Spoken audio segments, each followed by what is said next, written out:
né? Então é isso, vamos lá. Vamos para o que nos interessa, que é o assunto sobre as escolas helenísticas. Bom, primeiro, o termo helenístico tem a ver com o período, né? A gente está falando aqui do período que compreende aí meados do ano 333 aproximadamente. Novamente, essas datas são datas de aproximação, não tem como você determinar. Aconteceu em tal ano, são datas de aproximação, certo? Qualquer data que você vê do mundo antigo, não são datas precisas, são datas de aproximação. Quando você vê lá, 333, significa que pode ter sido um pouco mais, um pouco menos, não tem como precisar, certo? Então, o período helenístico que a gente vai abordar agora é esse período que começa aí por volta do ano 333 até aí meados do primeiro século antes de Cristo. Aí vamos falar dessas escolas que surgiram nesse período. E a sua influência se estenderá até ao século III, século IV depois de Cristo. Bom, vamos falar sobre as características do mundo antes na Grécia Antiga e depois do período helenístico, as mudanças que aconteceram. Vamos falar sobre a escola cínica, as características da escola cínica e do cinismo. Então, vamos para esse primeiro ponto, características do período helenístico. Pessoal, para entender o período helenístico, na verdade, a gente vai falar aqui do homem grego, né? Como era a vida do homem grego antes e depois do período helenístico. Porque só assim, creio que vai facilitar para a gente entender a importância das escolas de filosofia que vão surgir nesse período. Primeiro, a ideia de polis. Esse ideal de polis era muito próprio do homem grego. Toda a vida do homem grego era voltada para a polis, ou seja, nada era feito por acaso. O homem grego não fazia nada pensando em si, e sim pensando no bem coletivo da polis. Se você ler, por exemplo, o livro da Política aqui, de Aristóteles, você vai perceber que Aristóteles vai dizer o seguinte, que todo homem deveria buscar a eudaimonia. O que é a eudaimonia? É uma palavra grega que foi traduzida para o português e optaram em usar a palavra felicidade. Mas eudaimonia não é felicidade como a gente entende. Eudaimonia seria, assim, em linhas gerais, um estágio no qual o homem alcança uma virtude, né, que é a capacidade de agir pelo meio termo, pela moderação, evitando os excessos. Então, vai dizer Aristóteles no livro da Política, o homem deve viver para a polis, para o bem coletivo, evitando os excessos. Exemplo, qual é o excesso da coragem?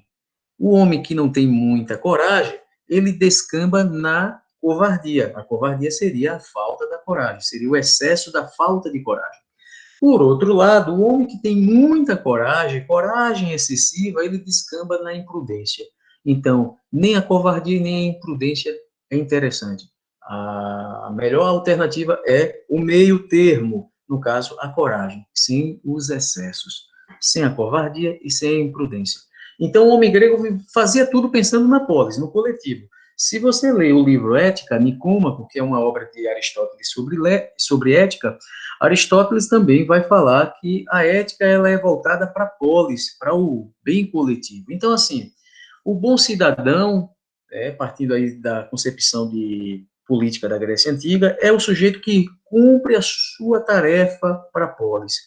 Aí eu vou remeter a Platão. Platão, no livro da República, que é um dos clássicos de Platão, no capítulo 5, vai falar sobre o conceito de polis ideal. Ele vai dizer algo do tipo assim, que o bom cidadão é aquela pessoa que cumpre seu papel, a sua função na polis.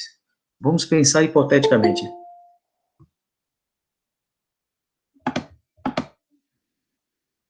Vamos pensar hipoteticamente que você é um padeiro. Então, se você faz o melhor pão, se você dá o melhor de si, você está cumprindo com a sua função. Vamos imaginar que você é um médico. Se você faz o seu melhor, você está cumprindo com a sua função na polis. Tudo pensado no coletivo, certo? Então, esse ideal de polis, do homem voltado para a polis, como havia na Grécia Antiga, vai ser substituído por um novo ideal, que é o ideal cosmopolita.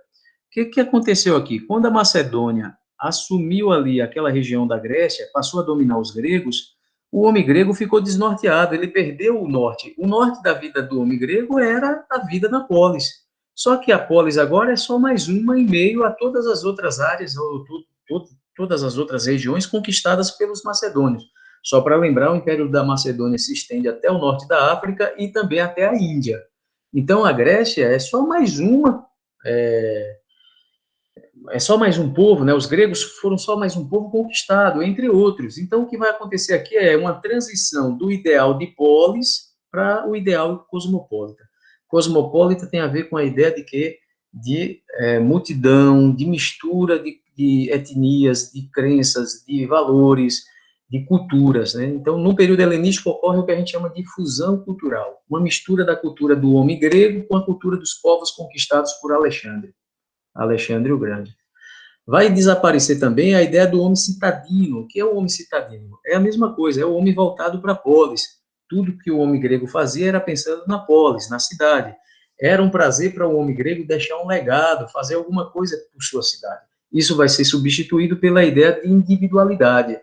Surge pela primeira vez o conceito de indivíduo. Se antes o homem grego vivia para a cidade, para o coletivo, agora ele está só no meio da multidão, e aí ele tem duas alternativas. Ou ele vai trabalhar para o império como mercenário, soldado, ou como um funcionário de qualquer área ali a serviço do império, ou ele vai ficar à toa no mundo. Então ele tem essas duas alternativas, porque a Grécia já não é mais aquilo que ela foi antes. Ela perdeu todo aquele esplendor, toda aquela influência, aquele poder que ela um dia já teve. Agora ela é só mais um povo conquistado. Claro que a Grécia, assim, eu falo que é só mais uma por força de expressão, porque a gente sabe que a cultura grega vai continuar influenciando, tanto é, e aqui, pessoal, tem uma questão curiosa. Vocês sabem que o Novo Testamento da Bíblia foi escrito em grego, né? E esse texto do Novo Testamento foi redigido lá na região da Palestina. A pergunta é, ora, como? A Palestina usava o grego? Exatamente, usava o grego koiné, que era o grego da época dos gregos, lá na época do Império Macedônio. Foi o Império Macedônio que levou o idioma grego para outras partes do mundo ali, principalmente naquela região do Oriente. E a Bíblia, o Novo Testamento, foi escrito não em latim, em sim em grego, né, o Novo Testamento. O apóstolo Paulo, que naquela época era, bom, quando a Bíblia foi escrita já era o Império Romano, mas o Império Romano, enfim, preservou a cultura grega que foi levada até aquela região do Oriente pelos macedônios, entende? Então, Paulo era um romano que escreveu as cartas, as epístolas no grego. A pergunta é, como é que o grego chegou até aquela região? Chegou através do Império Macedônio, porque na medida que o império ia se expandindo, levava parte da cultura grega também, né? Então, houve ali uma mistura de culturas. Enfim, então vai surgir também surgir não, vai sumir aquela concepção de grego versus bárbaro, que era muito próprio do homem grego. O homem grego era orgulhoso, como vocês bem sabem, para eles só eram gregos os homens que falavam o idioma. Quem não falava o idioma era bárbaro. Então, bárbaro é o outro, é o desconhecido, né? Então, é um termo pejorativo usado pelos gregos para se diferenciar, né? Os gregos, eles gostavam de excluir aqueles que não eram gregos. E aí é curioso, porque na Grécia, por volta do século V a.C., os estrangeiros, eles não tinham a menor possibilidade de ganhar a cidadania grega. Não existia essa possibilidade. Ele podia passar a vida dele inteira lá, ele ia ficar... Para o grego, ele era só mais um estrangeiro. Foi o que aconteceu com Aristóteles. Aristóteles, discípulo de Platão, era oriundo da Macedônia, de uma cidade chamada Estagira. Quando Aristóteles vai lá para a Grécia, mais precisamente para Atenas, para estudar aos pés de Platão, lá na academia, Aristóteles vai se destacar, porque de fato Aristóteles era muito inteligente, muito capaz. Tanto é que todos acreditavam que Aristóteles tinha as credenciais necessárias para assumir a liderança da academia quando Platão, né, viesse a morrer, né? Só que isso não aconteceu. Quando Platão morreu, por alguma questão, teve várias questões, mas uma delas foi porque Aristóteles não era grego. Então, quando Platão morreu, Aristóteles não assumiu a academia, porque ele era estrangeiro. A academia era a escola que Platão fundou, né, e onde Aristóteles estudou. Então, Aristóteles não pôde assumir a direção da academia, em parte porque ele era estrangeiro. E aí tem muitas histórias. Tem uma outra figura chamada Antístenes, que foi aluno de Sócrates, colega de Platão. Antístenes, inclusive, também era matemático, era lógico, né? Escreveu sobre conceitos de nomes, escreveu sobre muitos assuntos. É considerado um socrático menor, né? Porque era discípulo de Sócrates, mas não teve tanta importância quanto teve Platão. Então, Antístenes, Aristarco, tinha um outro lá, um chamado Euclides também, eram todos discípulos de Sócrates.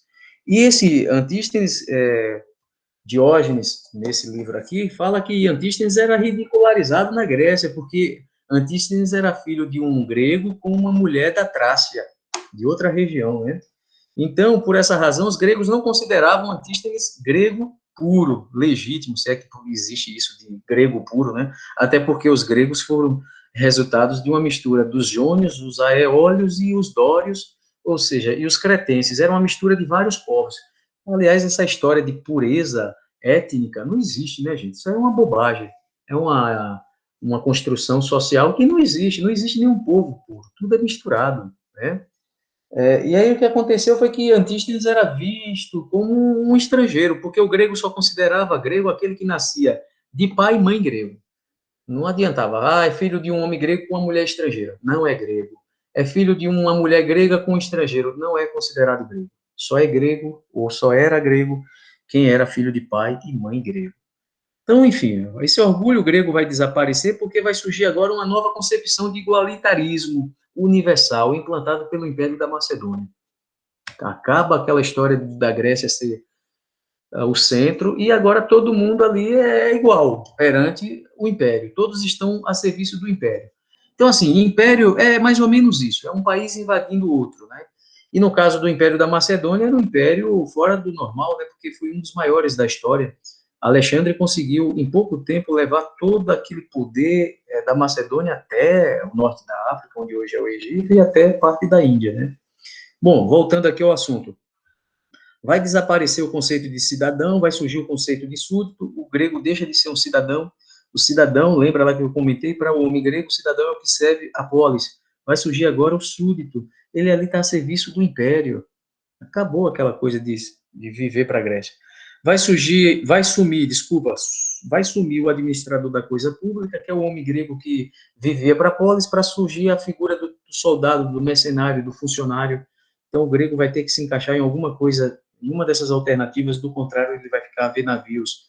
Vai desaparecer aquela influência por um momento, vai desaparecer a influência do platonismo e do aristotelismo, essa influência só vai ser retomada depois, já no primeiro século em diante, mas vai desaparecer por um tempo e vai surgir uma filosofia pensada naquele momento. É uma filosofia voltada para a felicidade. Aí sim, agora vamos falar de felicidade no sentido como a gente entende hoje.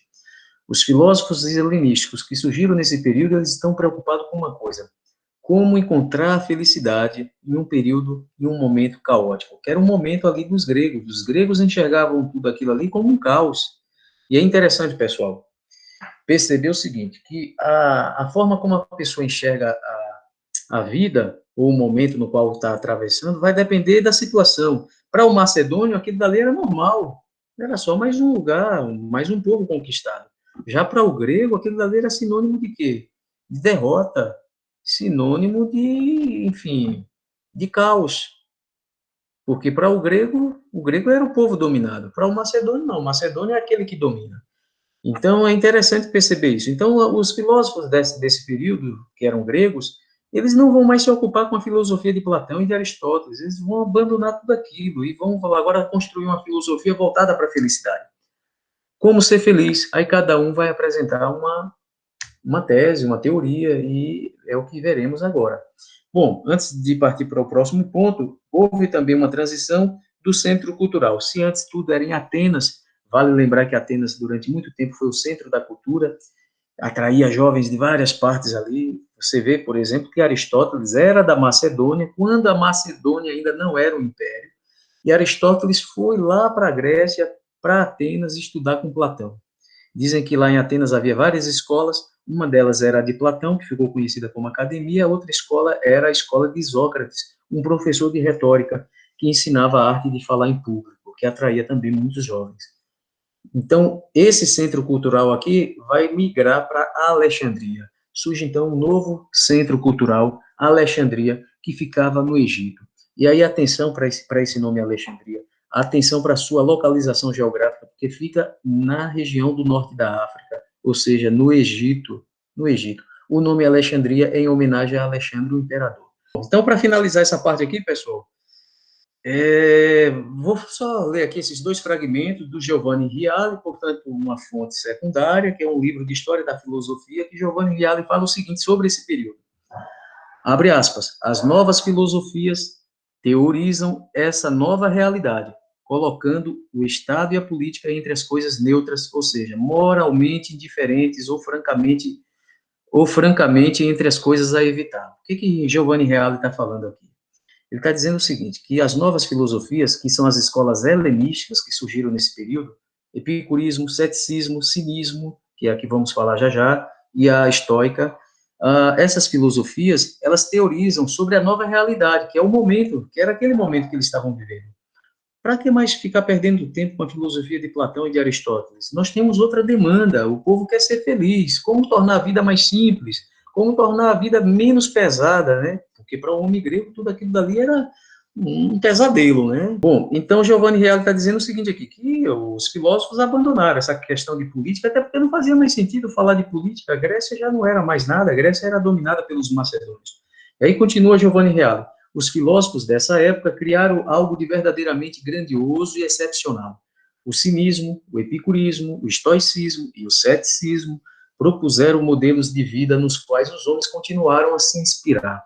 E aí, pessoal, eu quero abrir aqui um parêntese só para fazer uma colocação. A filosofia do período helenístico, ela lembra muito, não estou dizendo que é a mesma coisa, mas lembra muito o que a gente chama de filosofia de autoajuda. Porque eles vão trabalhar justamente uma questão que é bastante importante, né, que é a felicidade. E eles vão ensinar, vão mostrar, cada um da sua maneira, o caminho das pedras, né? Mostrar como encontrar essa felicidade. Por isso que se diz que essa filosofia helenística ela é atemporal. O que significa isso? Ela não está presa lá nesse período helenístico, no período antigo. Ela serve para os dias de hoje. Você pode tomar doses, eu digo tomar doses no sentido de vacina mesmo, da filosofia helenística para enfrentar qualquer problema na vida. Tem muitas coisas que a gente vai ver que faz sentido, claro, guardadas as proporções, evitando os radicalismos que existem, a gente não pode negar, por exemplo, Diógenes de Sinope, que é um representante da escola cínica, é extremamente radical. Então, separando esse radicalismo, dá para você filtrar e extrair muita coisa interessante, muitas lições importantes para a vida, e você pode aplicar na vida. Eu, particularmente, me identifico muito com algumas dessas teorias dessas escolas. Não digo, não estou entre aqueles que dizem que é fácil. Não é fácil viver como eles queriam, né? Como eles apresentaram, de acordo com as propostas que eles apresentaram. Mas é possível você adaptar, enfim, extrair alguma coisa e aplicar na tua vida, no teu dia a dia. Então vamos lá. Vamos ver agora a primeira escola, que é a escola cínica. Primeiro, atenção para esse nome cinismo. Cinismo, pessoal, não tem nada a ver com o conceito de cinismo que nós temos hoje em dia, entende? Então, esquece isso. Cinismo aqui é porque essa palavra deriva de um termo grego que significa kinos. Kinos, em grego, significa cão. Então, em linhas gerais, os cínicos, eles pregavam que as pessoas deveriam viver como um cão. Mas como assim? Viver como um cão? Cão é um cachorro. O cachorro é um animal que ele não se preocupa com o que vai comer amanhã, não se preocupa com o que vai vestir, não se preocupa com bens materiais, não está preso a convenções sociais. Mas não é só o cachorro. Eles citam os cachorros porque era muito comum cachorros na Grécia Antiga. Mas eles vão citar os ratos também. Eles dizem que os ratos não têm metas. Os cínicos, né? Os ratos vivem o dia a dia, procura algo para comer, para matar a fome, e depois vão fazer o que tem que fazer, mas não estão presos a metas, né? Cumprir metas como vive o homem, né? Sempre querendo atingir metas. E isso, vai dizer os cínicos, prende o ser humano, isso é a raiz da infelicidade, né? Os, os cínicos vão dizer o seguinte, que muitos dos problemas que os homens têm são causados por conta da busca por aquilo que não é necessário, ou seja, pela busca do desnecessário. Em outras palavras, para ser feliz você não precisa de muitos bens materiais. Para ser feliz você não precisa ser reconhecido, você não precisa ser uma figura pública, você não precisa ter seu nome estampado em todas as vitrines ou manchetes ou jornais. Para ser feliz você não precisa de bens materiais em excesso. você só precisa do que é necessário. E aí, o que é necessário vai depender do ponto de vista de cada um, né? Para um homem como Diógenes, que é o principal representante dessa escola, o necessário é ter alguém, um lugar para repousar, o que comer no dia a dia e pronto. Tanto é que ele não tinha bens materiais nenhum. Ele vivia num barril, dizem que ele vivia num barril, semelhante àquele lá que o Chaves, lá do programa, vivia, né? Morava num barril. Ah, ele não tinha roupas, ele usava apenas um manto que ele, enfim, ele ficou com esse manto a vida inteira. Não se preocupava com as regras sociais. Aí Diógenes Laércio vai dizer que também um dos problemas, Diógenes Laércio não, Diógenes Laércio é o autor do livro, Diógenes de Sinope, que é o nome do representante da escola cínica. Diógenes de Sinope falava o seguinte, que muitas pessoas são infelizes porque essas pessoas vivem buscando esses bens materiais, né? O excesso. Então, vamos ver aqui. O fundador dessa escola chamava-se Antístenes. Esse Antístenes foi discípulo de Sócrates, é o mesmo sujeito que eu comentei há pouco, que era filho de um homem grego com uma mulher da Trácia, e que os gregos caçoavam dele, né, zoavam, porque ele não era, para os gregos daquela época, ele não era um grego legítimo, entre aspas, né. Esse Antístenes foi aluno de Sócrates e foi aluno de Gorgias, que era um filósofo sofista, que ensinava a arte da retórica. Antístenes está entre os chamados socráticos menores, porque os socráticos menores não tiveram tanta importância quanto teve Platão. Platão foi outro aluno de Sócrates. Antístenes era amigo de Platão, era colega da academia de Platão, né? Ele estudou, desculpa, da academia não, era colega de Platão, o fundador da academia. Então, ambos foram discípulos de Sócrates. E dizem que eles tinham uma birra, né? Antístenes achava Platão muito orgulhoso, porque, de fato, diferente de Antístenes, Platão era de uma família bastante poderosa, uma família aristocrática, né? Então, esse Antístenes foi o fundador dessa escola, mas quem ficou mais conhecido, ou seja, o principal nome é esse sujeito aqui chamado Diógenes de Sinope, que eu confundi, eu falei de Laércio, Laércio não tem nada a ver com Sinope, com Diógenes de Sinope. Diógenes de Sinope é o nome dele. Sinop é a cidade, né, de onde ele veio. Esse Diógenes de Sinop era filho de um bancário, depois eu vou falar mais sobre ele no próximo encontro. E, no primeiro momento, ele tinha uma vida bastante, assim, confortável, né? O pai de Diógenes foi um bancário, ele também seguiu a mesma profissão do pai, e aí depois ele abandona tudo e abraça essa filosofia fundada por Antístenes. Só que ele vai levar essa filosofia ao pé da letra, ao ponto que ele vai abandonar tudo, ele larga tudo. E não só isso, aí é onde eu queria chegar, né, nesse ponto. As convenções sociais, que eu comecei a falar e não terminei. O que são convenções sociais, pessoal? São as regras que a sociedade cria, que a sociedade impõe. Aí vem o radicalismo dele. Dizem que quando ele tinha vontade de fazer as necessidades fisiológicas dele, ele simplesmente fazia na frente de qualquer pessoa. Tipo assim, não estava nem aí, não se preocupava com essas convenções sociais. Ele levava o viver como um cão, literalmente ao pé da letra. Então era extremamente radical.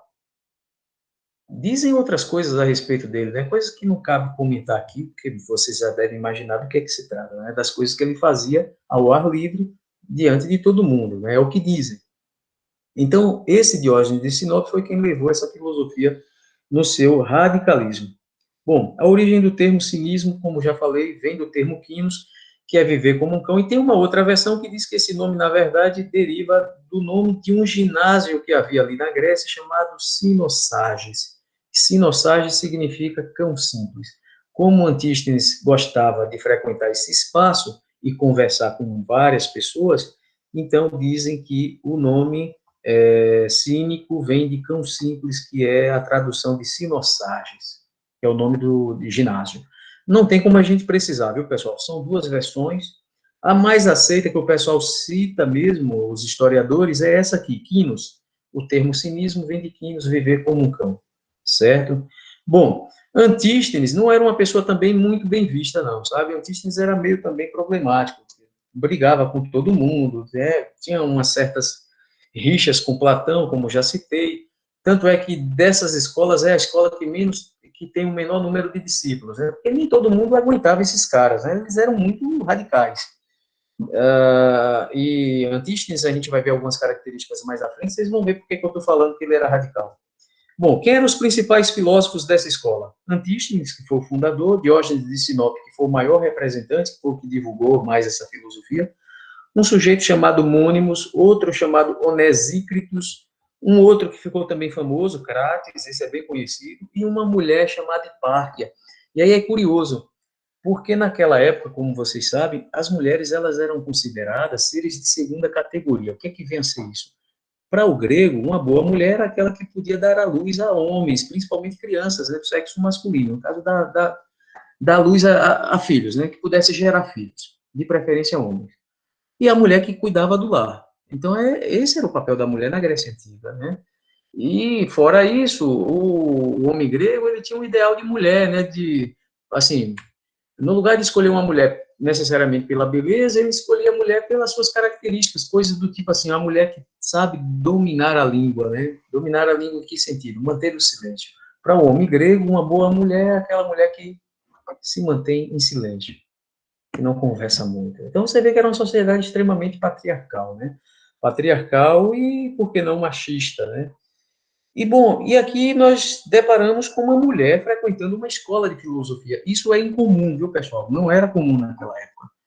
E depois a gente, em outro momento, eu vou comentar mais sobre essa Hipárquia, tem algumas informações interessantes sobre ela. Agora, isso não era, isso, embora fosse incomum, não foi algo inaugurado por essa escola. Porque Platão, nesse livro aqui da República, no livro 5, que é o capítulo 5 desse livro, ele vai fazer um comentário que é muito interessante, muito curioso se você levar em consideração o contexto da época, que eu já comentei aqui, era uma sociedade patriarcal. Nesse livro aqui, no capítulo 5, Platão vai falar o seguinte, ele vai abordar a questão dos papéis de homens e mulheres na polis ideal, na cidade que ele estava idealizando, né? Isso aí a gente vai ver em política. O que é que ele fala? Ele diz o seguinte, que as funções não devem ser separadas, as funções, quero dizer, profissões, né? As funções, as profissões não devem ser separadas de acordo com o gênero, e sim de acordo com a capacidade da pessoa, independente se é uma mulher ou um homem.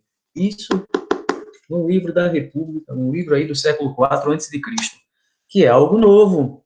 Inclusive, pessoal, o pessoal gosta de estudo de gênero, tem textos sobre essa história aqui de Platão, porque Platão está falando algo que não era comum.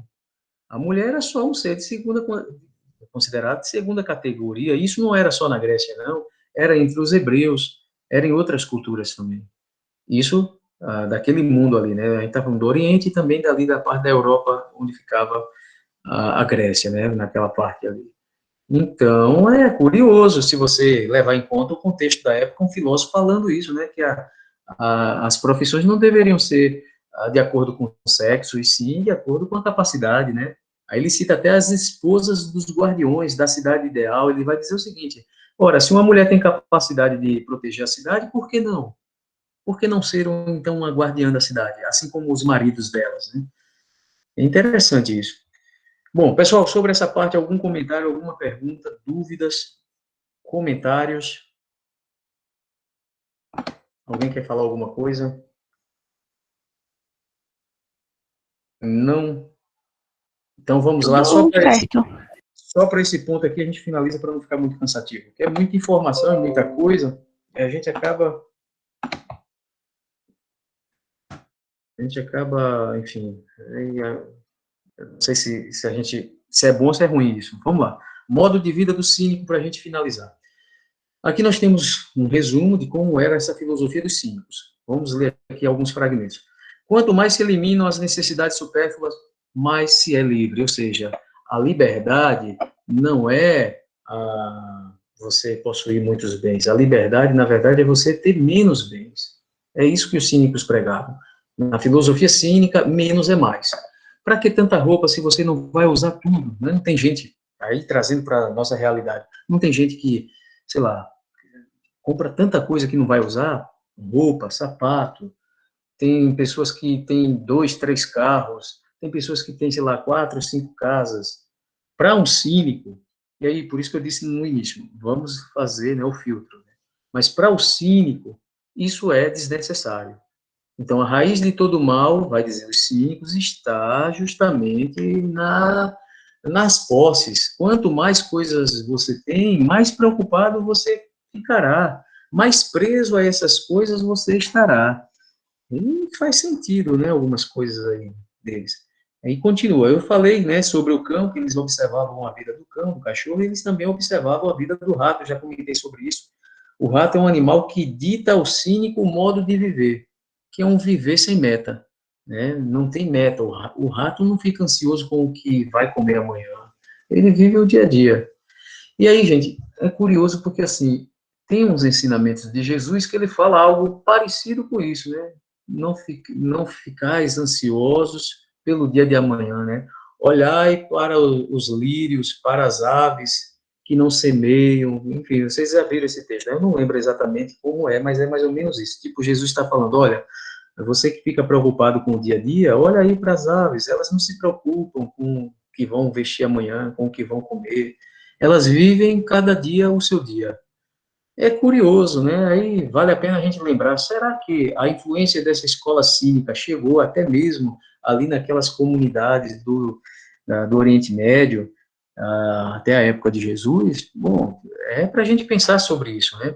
Porque assim, pessoal, o cristianismo, na sua essência, o chamado cristianismo primitivo, vai ser influenciado por algumas ideias dessas escolas, principalmente com a escola estoica, que aí a gente vai ver depois. Bom, o cínico também vai falar sobre o matrimônio, né? O Diógenes vai romper com com aquele ritual de matrimônio que eram sociedades, né? O pai era quem escolhia com quem a filha iria casar, isso tanto entre os hebreus quanto entre os gregos, então era mais uma relação comercial do que uma relação amorosa, né, na verdade. E Diógenes toca nessa ferida e vai falar o seguinte, que um casal pode viver de acordo com as suas conveniências, né? Não precisa estar preso ao que a sociedade determina o que é melhor para eles. Ele reduziu as necessidades ao essencial, ou seja, você não precisa de muita coisa para ser feliz. Eles ensinaram que você precisa viver uma vida fora das convenções sociais. A sociedade cria um monte de regras, isso traz mais problema, mais tristeza, mais peso para as pessoas do que liberdade. Para você estar preso, você não precisa se ver dentro de uma jaula, no sentido físico. Muitas vezes você entre aspas, aparentemente livre, mas preso a um monte de coisas, né? Então, tem muita gente que pensa que é livre, mas estão presas a um modelo de vida, preso a um padrão de vida. Tem pessoas que, isso é muito comum, a pessoa está acostumada com um padrão de vida e quando ela perde aquele padrão de vida, às vezes ela não consegue lidar agora com a pobreza, né, ou com a falta, ou às vezes com aquela situação difícil que ela está atravessando. Tem um filme legal, pessoal, tem na Netflix, eu vou deixar aqui como dica para quem ainda não assistiu. O nome do filme é Casa Grande, é um filme nacional, que conta a história de uma família do Rio de Janeiro que passou por um problema financeiro e agora eles estão tendo que lidar com a falta do dinheiro. É bem interessante o filme, tem muito a ver com, embora não foi um filme na época da pandemia, né, é um filme muito antes da pandemia, mas tem muito a ver, infelizmente, com esse momento que a gente está atravessando, né?